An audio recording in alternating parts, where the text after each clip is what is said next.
당신의 사연에 공감하고 경청할 수 있는 사람, 이런 변호사들이 함께 일하는.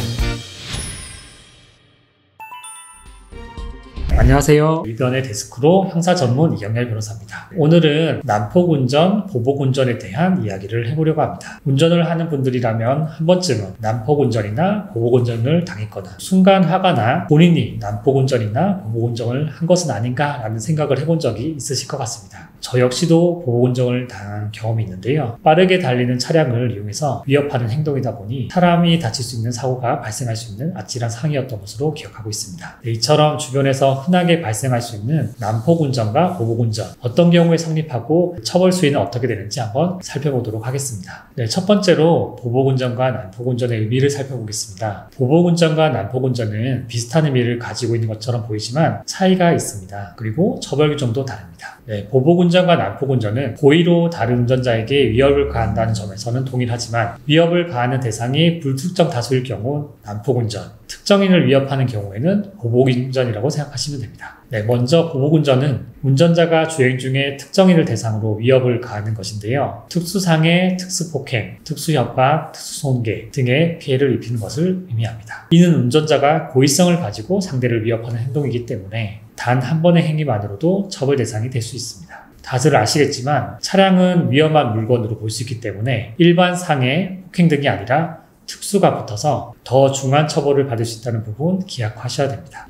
두 번째로 보복운전의 유형을 살펴보겠습니다. 보복운전은 정말 다양한 유형이 있는데요. 대표적인 사례를 정리해보면 고의로 앞에서 급제동을 하는 행위, 앞지르기 후 급감속, 급제동하는 행위를 들 수 있고요. 급하게 끼어들거나 가로막는 행위, 신호대기 차량을 들이받거나 뒷조차가 고의로 충돌하는 행위, 갓길로 밀어붙이는 행위, 폭언, 폭행, 협박 등 공포감을 조성하는 행위를 생각해 볼 수 있습니다. 이 중에 하나의 사례 정도는 당한 적이 있으실 거라 생각되는데요. 한 번의 행동으로도 보복운전이 될 수 있기 때문에 보복을 당했다고 한다면 경찰 신고 접수를 하실 수가 있고 순간 화가 나서 보복운전으로 이어지지 않게끔 주의하셔야 됩니다. 세 번째는 난폭운전입니다. 난폭운전은 도로 위에서 불특정 다수에게 위협 또는 위해를 가하거나 교통상해 위험을 초래하는 모든 행위를 의미합니다. 난폭운전의 유형은 매우 다양하지만 도로교통법상 열거된 유형을 정리해보면 다음과 같습니다. 신호를 위반하고 중앙선을 침범하는 경우,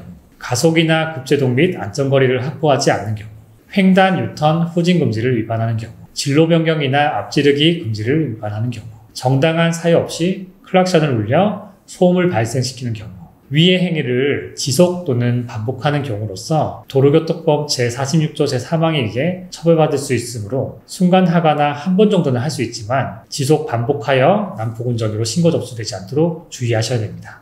다음은 보복운전과 난폭운전의 처벌 수위를 살펴보겠습니다. 보복운전은 행정처분과 형사처벌을 받게 됩니다. 행정처분까지 따라오는 부분은 잘 모르는 분들도 계시는데요. 행정처분으로는 입건 시에는 벌점 100점이 부과되고 100일의 운전면허 정지가 따라옵니다. 구속 시에는 운전면허 취소 처분, 결격기간 1년의 처분을 받게 됩니다. 입건만으로도 면허가 정지된다는 부분 모르시는 분들 많은데요. 주의하셔야 됩니다.